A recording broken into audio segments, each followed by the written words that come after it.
Hey everybody, how you doing today? It is September 5th, 2020, and I have a few videos that I'm working on today with some pretty important information that I want you to get.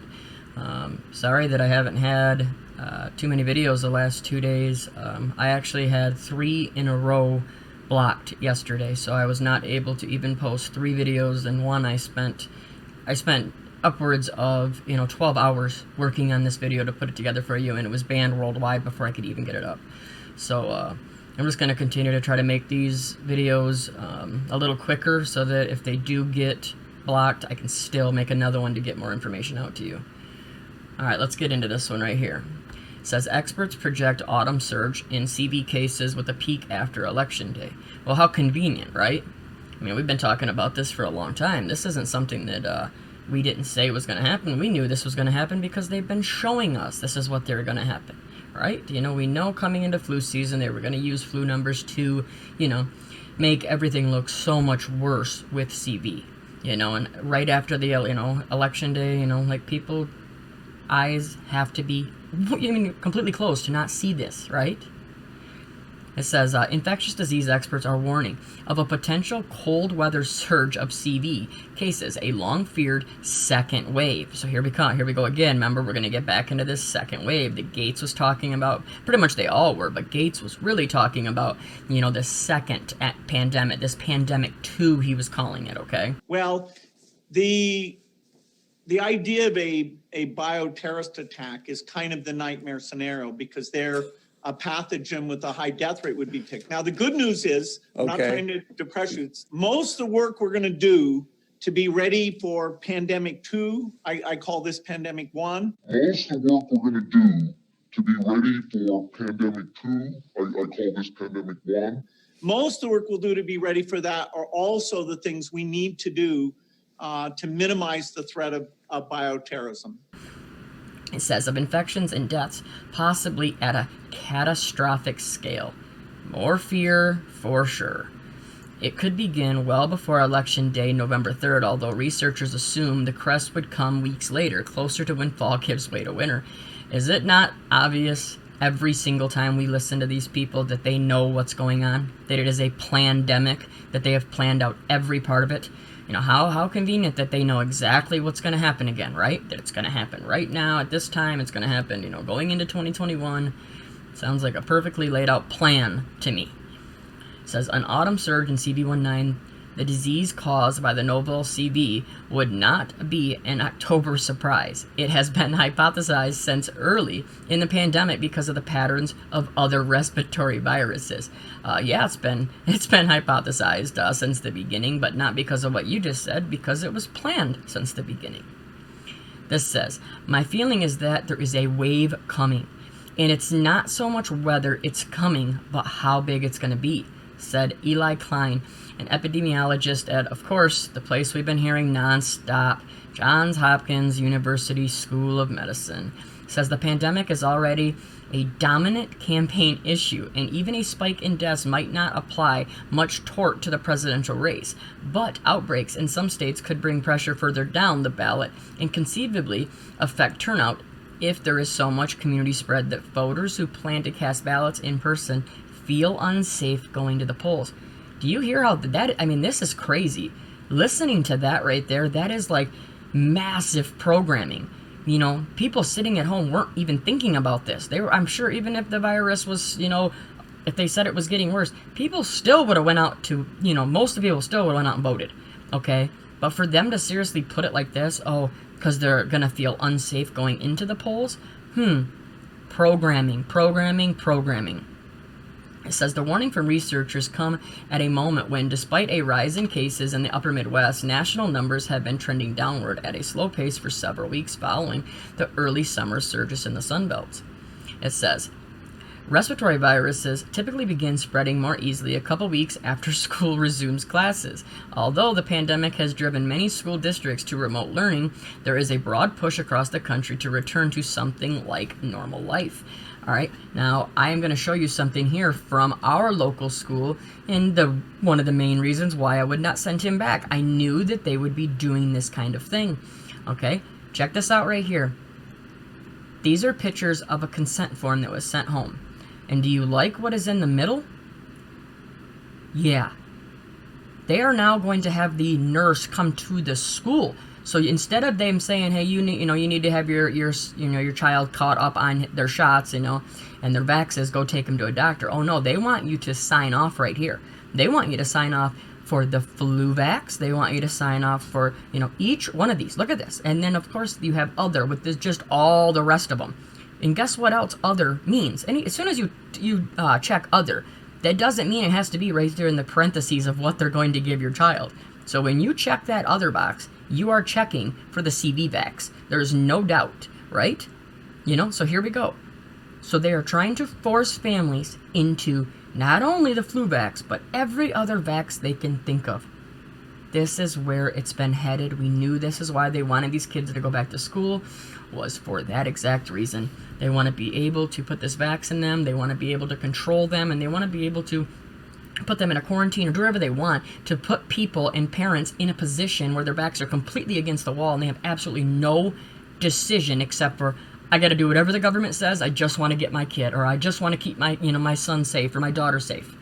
These are set up. They've been set up since the beginning.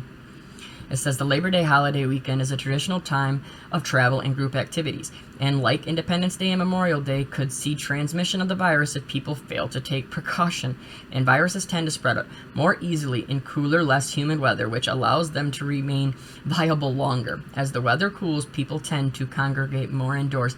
Do you not hear the programming? They're literally just telling you what's going to happen. They're giving this information to people, just programming them. Oh, so here we go. We'll say the headlines. Ready? We can go through the headlines coming Tuesday, Wednesday, Thursday, right? People did not listen. They did not, go with all of the warnings that we gave out. All of us scientists and all of us experts told everybody, you need to stay socially distanced. You need to wear a mask. You didn't do that. Now all the cases they're all virus, cases are spiking, and they're through the roof, due to all of this done on Labor Day weekend. Now we have to do a complete lockdown. It doesn't matter. We gave you the information. That's exactly what they're going to say. It's all your fault. You didn't listen. You went and had your own life. You went and, saw one of your friends. You didn't do exactly what they said. So now you are the reason. It says the CV has a relatively long incubation period, and the disease progression in patients with severe illnesses also tends to be drawn out over several weeks. As a result, any spike in death will lag weeks behind a spike in infections, and the infection surges have consistently followed the loosening of shutdown orders and other restrictions. Do you hear it? Shut down. Here we go again, right? And you love how they're doing this too. They change everything. Oh, it has a long incubation period. We don't know what it has. You've made up something new every single week. You add symptoms, you add, everything to it. You change how long somebody needs to be in isolation, in quarantine. It's pathetic to think that people are still falling for this. I'm sorry, but I'm at a point where it's almost angering. It's just horrible that people are still falling for this. And now they're talking, oh, well, just because the deaths, they'll lag weeks behind.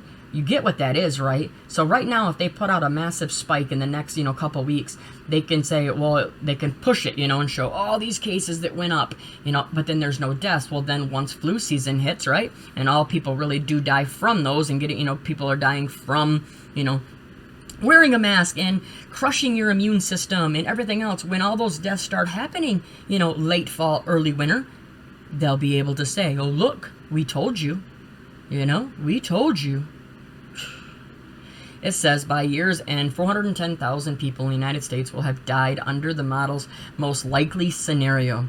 That's more than double current fatalities. The model also produced best case and worst case scenarios ranging from 288,000 to 620,000 deaths by January 1st, depending on the degree to which people wear masks and adhere to social distancing and take other precautions.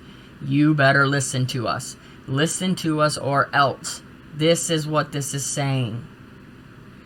I firmly believe we will see distinct second waves, including in places that are done with their first waves. New York City, I'm looking at you.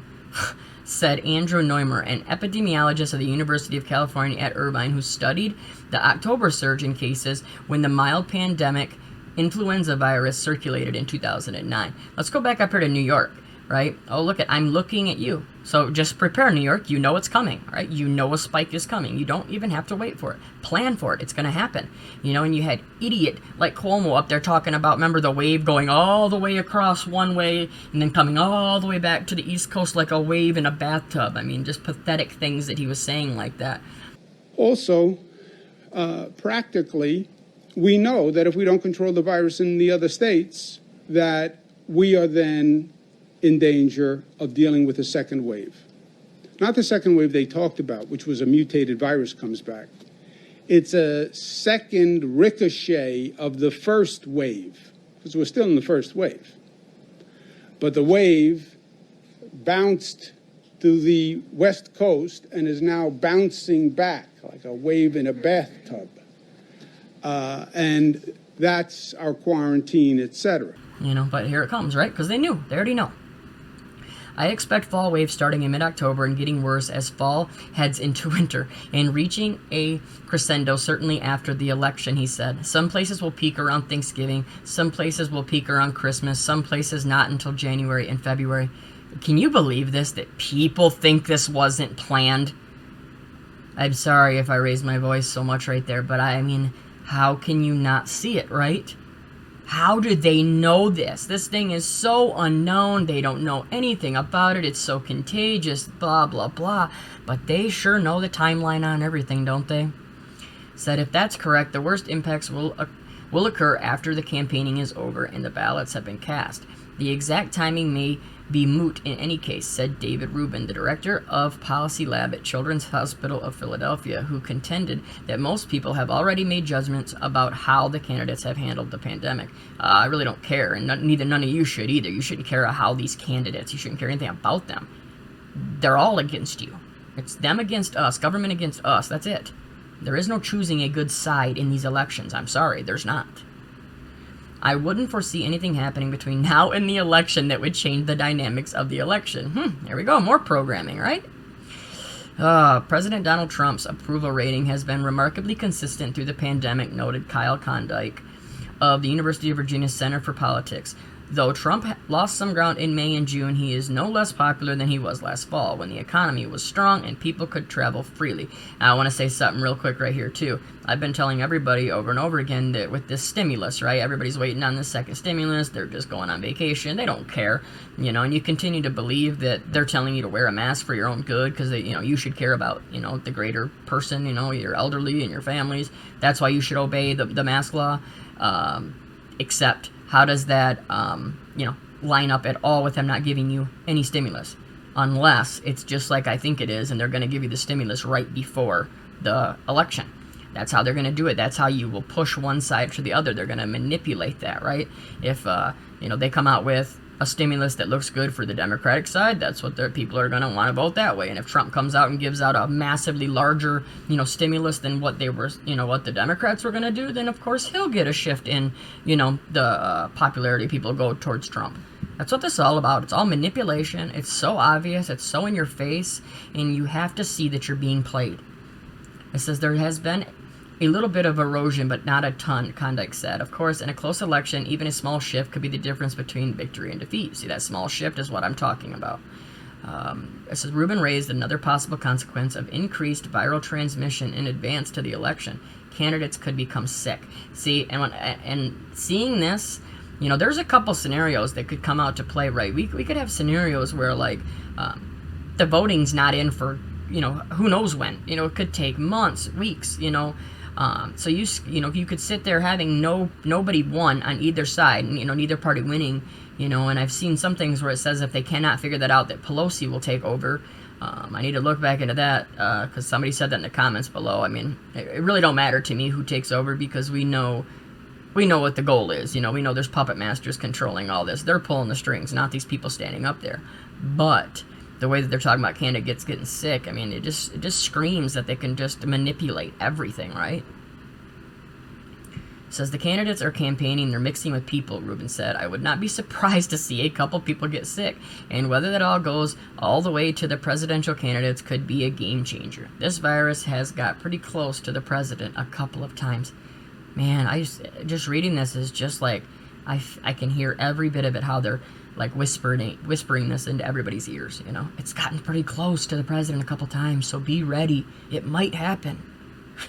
The timing of the pandemic remains unpredictable, in part because it is not yet a seasonal virus. Seasonal viruses, such as those that cause influenza and the CVs that cause common colds. You wondered that, we'll just stop right here. Let's guess what CV is. Let's guess what, CV19 is. Maybe the common cold or the flu. Are remarkably faithful to the calendar, with most typically flaring in the fall, a couple of weeks after children go back to school and start bringing their newly acquired infections into their homes. Really? So people can read this and be told this and not realize that they sent the kids back to school and that it was okay? Like they thought that they weren't gonna bring home these these infections and these viruses? They knew it. Listen. A couple of weeks after children go back to school and start bringing their newly acquired infections into their homes. It's all a setup. But most people still have no immunity to the novel CV. It spreads opportunistically in all kinds of weather. Despite millions of infections and more than 184,000 deaths, most people in the United States remain susceptible. Is this not pathetic?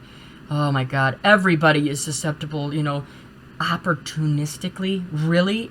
So it goes after African Americans, then it goes after Latinos, then it goes after the elderly, then it goes after kids. This is horrible. This is so obvious, and oh yeah, it spreads in all kinds of weather. It's the first one to ever do that, right? A pandemic virus is different because most of us do not have prior immunity to this virus. Says that means it's a lot more contagious than a typical virus that we get every year. There is a small body of evidence that a person who gets the virus acquires a limited amount of immunity. And there are also indications that people can become infected a second time. This part right here is very important because this part right here is a push to make sure that people are vaxxed no matter what, even if they have gotten it before and survived it. If people believe that they, say they tested positive for CV and then they obviously don't die from it and they get better, this is what this is about. See, because it's saying, oh, you only have a limited amount of immunity, so guess what? You better run and go get the vax, right? Because you're only safe for so long. You got to see all the stages of it set out. It's right here in front of us. It said it's possible that some people suffer minimal or no effects from the CV because of exposure to other viruses, which prime the body's immune system against pathogens generally. Okay, do you remember the video that I just did probably a week ago? I will link this in the description about them talking about how the common cold, somebody who had the common cold, right, and had fought off the common cold was less likely to get CV because their body, had already had the had already had the cold, a common cold, so its body was ready for CV. Really? This evil, horrible, deadly pandemic that's killing, gonna end the world is stopped because you already had the common flu? Says this is seen as one plausible explanation for the unusual percentage of people the CDC estimates 40% who become infected with the novel CV but are asymptomatic. Oh, but there still is no approved vax. There you go. I told you to get to it. Most experts do not expect one to be distributed, at least in any significant numbers, before the end of the year at the earliest. And broad distribution could take many months. This is all Agenda 21. You better get ready. It says, meanwhile, the country's health departments are reporting roughly 40,000 positive test results every day, more than double the number in May when many states began reopening after the first wave of infections. Okay, so are you hearing that? Since we reopened, everything is going up, right? Now they're talking about the wave again. It's that you keep hearing everybody talk about the first wave. Now it's the second wave. They're going to start all that, terminology back and forth. That's what they're going to do.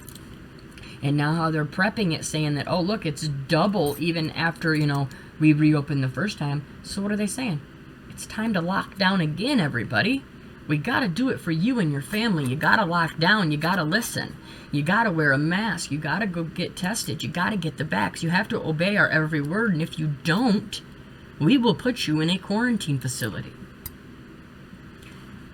Says the question is it going to spread out of control broadly? Shaman said, are we going to get down to 10,000 cases or under 1,000 and then to my magical number of 500? The thing about this disease, it really spins out of control. Programming, get ready. This winter is when they're going to literally unleash all of this on us. You are about to be put in a police state that we've never seen before. I mean, it's all right here. The writing's on the wall, and it's literally wrote in bold, black lettering and screaming with exclamation points. It's right in front of you. You know, listen to this. It says Klein, the Hopkins epidemiologist warns the fall wave is likely to be more intense than the peak in the spring. Maryland had 2,000 CV19 patients in hospital at its peak in April, he said, and his mid-range scenario envisions twice that many hospitalized patients at the next peak. Do you not see that they know exactly what's going to happen? Because they're going to manipulate everything, whether they're going to, lie about cases, lie about deaths, lie about the entire darn thing. They know what's happening. At Hopkins, doctors are discussing what they call Surge 2.0, and I'm looking into this too, because I've been hearing a couple things say this, and I want to look into it more. They are envisioning, listen, I mean, people, I know I keep saying listen to this, but it's right in front of us. Envisioning outbreaks that could potentially overwhelm hospitals with CV19 patients. Even less catastrophic surges could hamper other kinds of non-CV19 medical care, said Lisa an associate professor of medicine and infectious diseases. Another expert, right? I'm so sick of these experts. But I have a question real quick. If you all are thinking this is a very good possibility that we're going to have this massive of a wave, why are you still allowing the children to go to school? Can you explain that to me?